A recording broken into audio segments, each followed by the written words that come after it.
This video will show how to do CO2 control.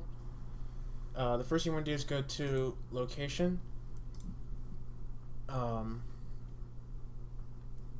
then site details, outdoor air, CO2 and contaminants, and simulate CO2 concentration. So next thing you want to do is you want to go to the zone or the block, and actually when you go to the zone,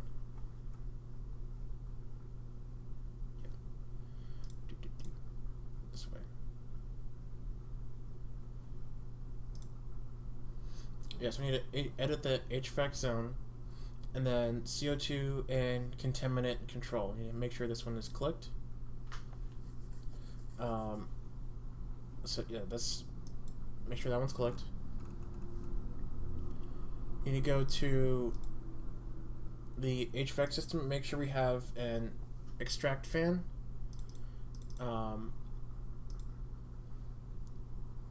Design flow rate, auto size, include extract fan. Minimum outdoor flow rate, you can set it to 0 if you want, or whatever. I just wouldn't put it as auto size. And then we need to change this to number 3, indoor air quality procedure. So this one. If you're doing contaminants, then it'd be this one, but 3 is for CO2.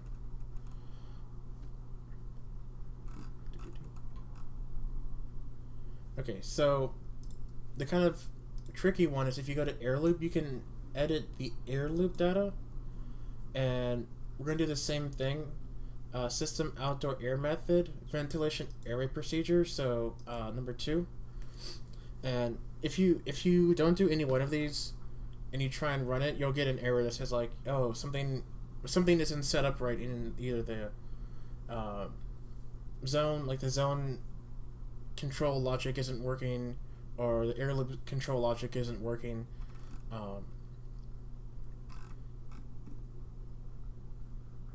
Yeah, so just do that, and then size on sensible. So yeah, so sorry, I'm checking my notes at the same time. Okay, yeah, I need to go to the VAV reheat, edit this, maximum flow rate, auto size, just, you know, oh, and control on outdoor airflow. So make sure this one is checked, and you can change the CO2 level in activity under environmental control, and then CO2 contaminant set points, minimum CO2, and then CO2 set point in parts per million.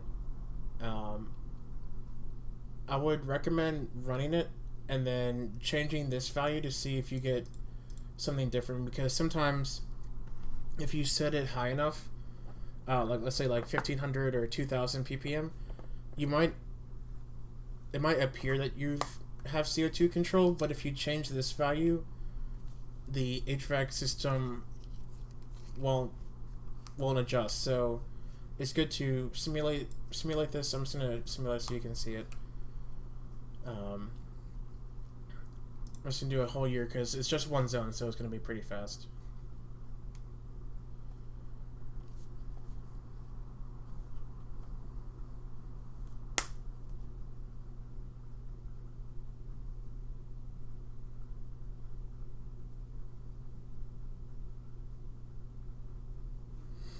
And then when this is done, I am going to open up the results viewer, which is this thing automatically opens, and then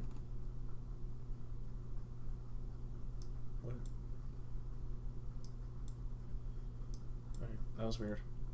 Zone CO2 concentration, and we can see where we've pinned that number.